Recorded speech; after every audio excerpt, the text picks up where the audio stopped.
nama saya Arvina Rismaningsi dari kelas 11 MIPA 2 SMA Negeri 1 Gemolong.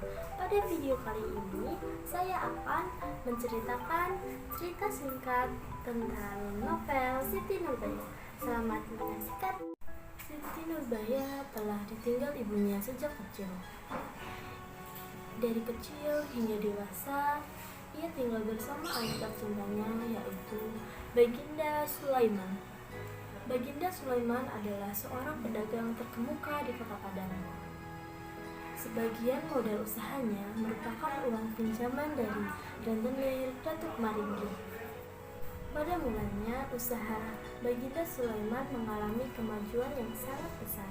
Hal itu tidak dikehendaki oleh Datuk Maringgi. Untuk itu, Datuk Maringgi melampiaskan keserakahannya dengan menyuruh kaki tangannya untuk membakar semua kios milik Baginda Sulaiman. Dengan demikian, Baginda Sulaiman jatuh miskin. Ia tak sanggup membayar hutang-hutangnya pada Datuk Maringgi, dan inilah kesempatan yang dinanti-nantikan oleh Datuk Maringgi. Datuk Maringgi mendesak Baginda Sulaiman yang sudah tidak berdaya untuk segera melunasi hutang-hutangnya. Hutang tersebut dapat lunas asalkan Baginda Sulaiman mau menyerahkan putrinya kepada Datuk Maringgi. Menghadapi kenyataan tersebut, Baginda Sulaiman tidak memiliki pilihan lain selain yang ditawarkan oleh Datuk Maringgi, yaitu menyerahkan putrinya Siti Nurbaya kepada Datuk Maringgi untuk dijadikan istri. Siti Nurbaya menangis menghadapi kenyataan jika dirinya yang cantik jelita harus menikah dengan Datuk Maringgi yang tua bangka. Lebih sedih lagi, ia teringat kekasihnya Samsul Bahri yang sedang sekolah di Jakarta. Namun, demi keselamatan dan kebahagiaan ayahnya, ia rela mengorbankan kehormatannya dengan Datuk Maringgi. Samsul Bahri yang ada di Jakarta mengetahui peristiwa yang terjadi di desanya. Dia sangat terpukul dengan kenyataan itu. Cintanya yang menggebu-gebu kepada Siti Nurbaya harus kandas. Dan begitupun dengan Siti Nurbaya, hatinya sangat hancur akibat malapetaka yang telah menimpa keluarganya. Pada suatu ketika, Samsul Bahri kembali ke Jakarta. Ia bertemu empat mata dengan Siti Nurbaya yang telah resmi menjadi istri Datuk Maringgi. Pertemuan itu diketahui oleh Datuk Maringgi. Datuk Maringgi sangat marah sehingga terjadi keributan. Dengan begitu, Datuk Maringgi mencoba untuk menganiaya Siti Nurbaya.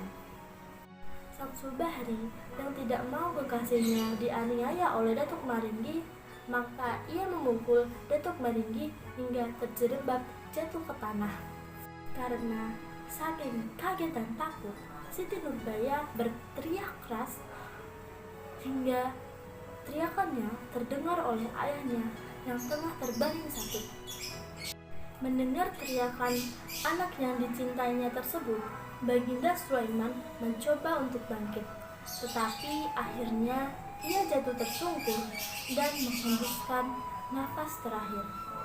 Mendengar hal itu, ayah Samsul Bahri yaitu Sultan Mahmud yang kebetulan seorang penghulu di Kota Padang malu atas perbuatan yang telah dilakukan anaknya. Sehingga Samsul Bahri diusir dan ia harus kembali ke Jakarta.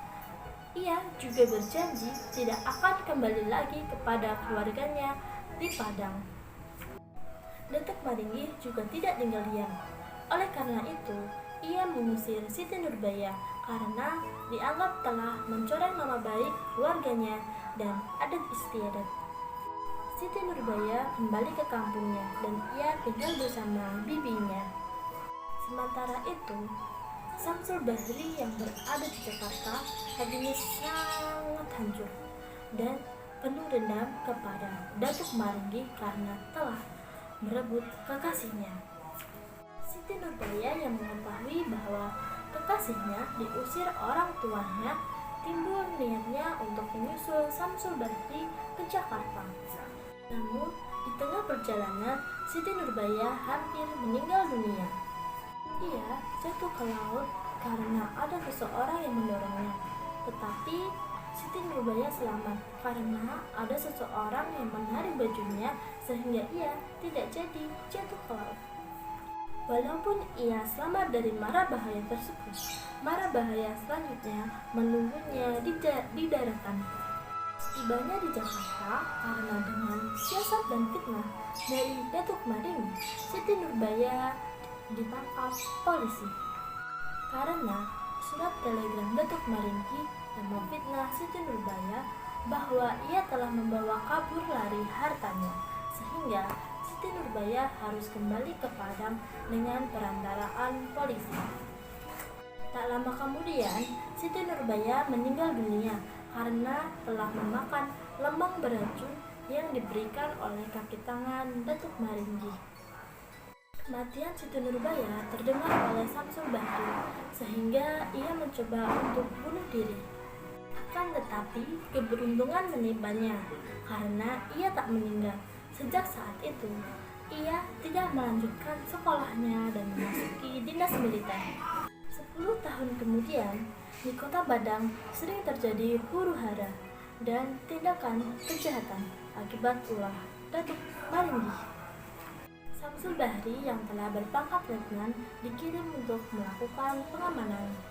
Samsul Bahri pun segera menyerbu kota Padang.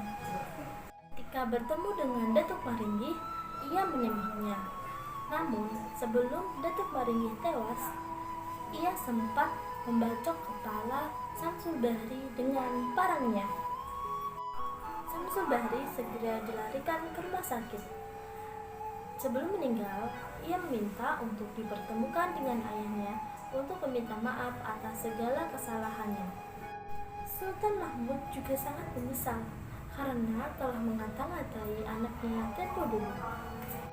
Setelah berhasil bertemu dengan ayahnya, Samsul Bahri pun meninggal.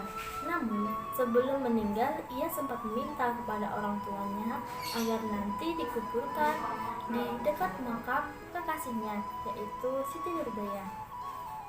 Dan disitulah kekasih ini bertemu terakhir dan bersama untuk selama-lamanya. Sekian dari saya. Terima kasih. Wassalamualaikum warahmatullahi wabarakatuh.